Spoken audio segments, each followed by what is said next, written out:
We're heading to the second week of the NBA season, but we got to talk about what happened last week with the FBI, Mafia, mob ties, and X-ray glasses at poker tables. So, Lorenzo, where does the league go from here after the findings of Chauncey Billups, Terry Rozier, Damon Jones being connected with illegal gambling and prop bets for players?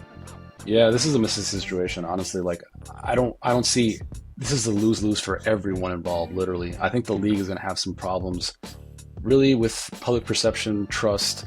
They're going to have to do a lot of work to just kind of rebuild that, to send the message that they had nothing to do with it. But they're going to have to beef up the way they handle their internal investigations because, the league did look at Terry Rozier. Rozier even cooperated. He gave the league office his phone, but the league said they found nothing conclusive. Obviously, there was at least enough smoke to bring an indictment and an arrest. But I think that the thing is that, like, for Chauncey Billups and for Terry Rozier, even if they're cleared, I have a hard time seeing them coming back from this. Rozier, he's 31. He had played himself out of the rotation in Miami. I'm assuming this legal situation is going to take some time. So even if he's cleared, let's say next season you got a player who's 32 going on 33, his performance had struggled.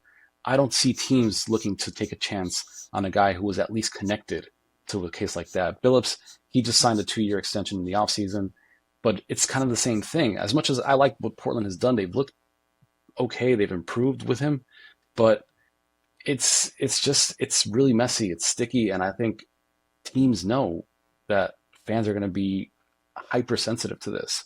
So we'll see what Thiago Splitter does, but I think this could effectively end the careers of both of them.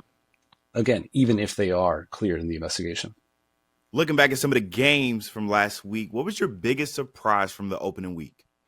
My biggest surprise was how the Utah Jazz beat the brakes off the Los Angeles Clippers in the season opener for both of those teams. It ended with like a 20-point margin, but the game was actually a lot worse than that. I want to say the Jazz led by like 37 points at one point. And listen, I know the Clippers are coming into this season with the whole aspiration, Kawhi Leonard stuff hanging over them. But you don't expect a team who I think we all can agree is like a Western Conference Finals contender to come out so flat to start the season. Now, they did bounce back with 2 wins after that. The Jazz lost their next game. So I do expect these teams to kind of fall into place of where we expect. But you just wonder why a team with a veteran team, this isn't even a young team, and the Clippers will come out so flat. I've got the Miami Heat. This was an offense last year that, even when Jimmy was there, was plodding, it was slow. Frankly, it was a little boring to watch. And now Jimmy's gone. The off season, they said that the vibes were high and all that. And often I don't really buy into that. But what Eric Spoelstra and his staff has done with his team is really interesting to watch. The Heat are 2-1. They lead the league in pace after they were like 27th last year. They had 31 fast break points on the Knicks, and they're doing it in a way that's really interesting. They're just pushing the ball.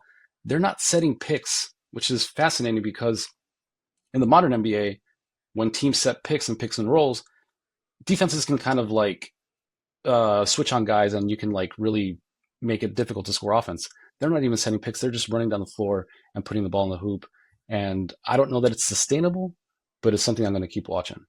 For me, it got to be the Chicago Bulls because I don't think anybody expected them to have a lead in the East, whether it was the first or second game. But here we are with them being 2-0 in the East alongside the Sixers. I think this is a team where, going into the season, you didn't know who was going to be on this roster because they have a trade piece for just about every team that needs a star. But this team is 2-0 right now with wins against Orlando and Detroit. These are two teams that a lot of people are excited for in the East. I don't know if they can maintain this. And at the trade deadline, will they be sellers or buyers? We don't know which way they would go. But for right now, they have a very fun team, a very good team. And in a matter of days or weeks, this team could be changed completely. But if this team continues to play well, they could be like a Detroit from last year where, hey, we've seen them in the play-in games year in and year out. They don't get over the hump, but they got a young nucleus. They could figure out what they want to do with Vooch and then possibly be one of these teams that you don't expect to get to the finals. But, hey, if they get the right matchup or let them take one on the road, this could be an interesting team later in the season. But it depends on what they want to do with a lot of these guys who've been on the trading blocks for the past 2 or 3 years for them. So that was my team of somewhat excitement.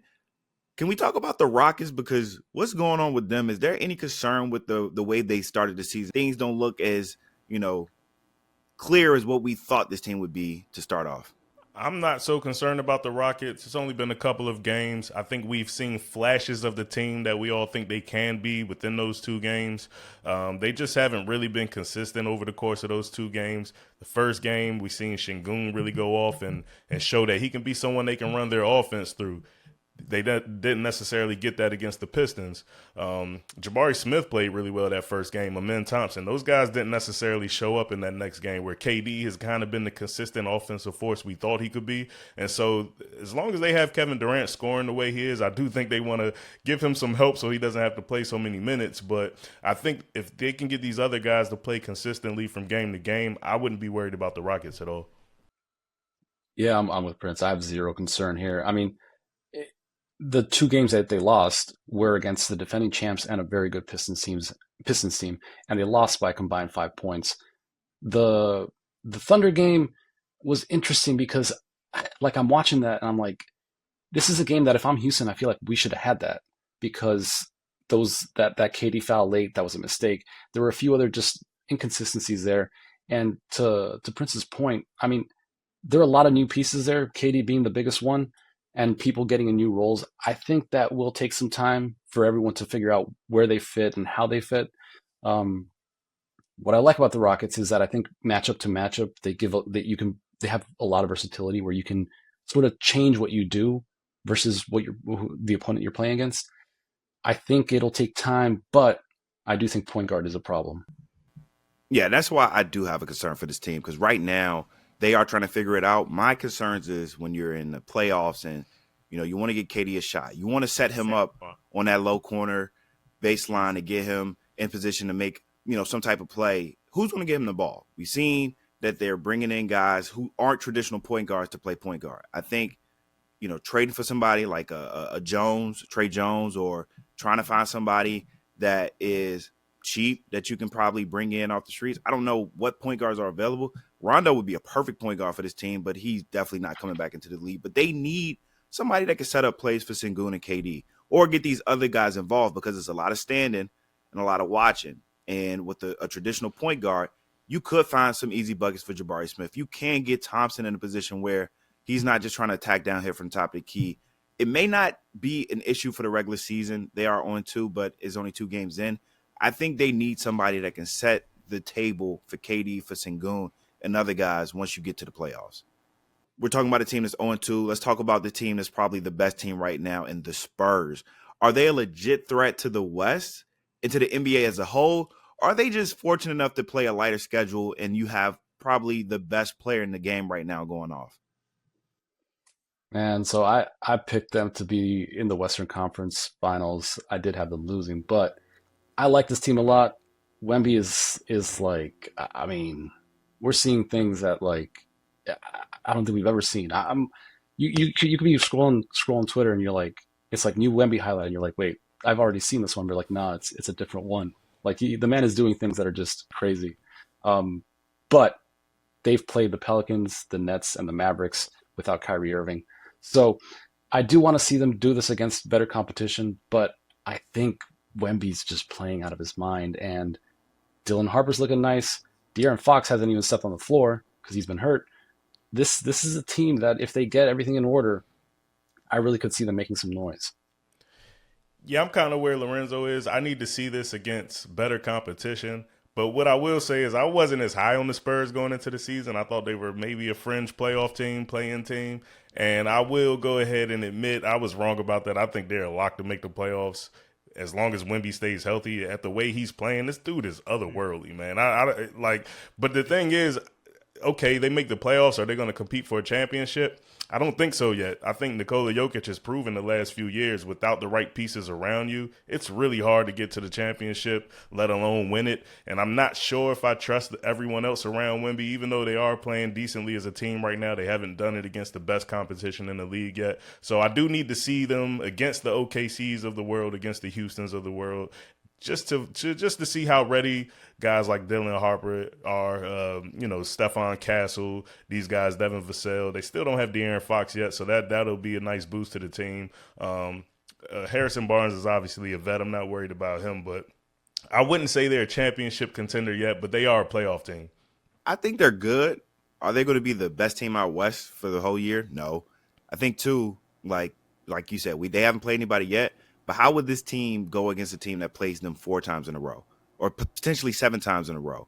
Like, teams are not playing them as often, so you're seeing this new version of Wemby for the first time, and it's like, okay, this guy is legitimately the best player I've ever seen. But I just want to see, you got a new head coach who didn't have any high leverage games last year to coach in with everything going on with Pop. You have a very young team who has not sniffed any type of playoff success. So once we get into the thick of the season and they're playing teams who, defensively can try to match up with Wemby or to bring extra help to them, or when they are playing a team that has them on the ropes early on, like they've just been coasting against teams, they could be the surprise team out west. Wemby could have the greatest season of anybody if he can win MVP, MIP, win a championship. But let's wait until they play your Jokic. Let's wait until they play. Them Sixers looking good too, and we know that boy B put 70 on them. But right now it's way too early to say. But they have looked like the most exciting team so far.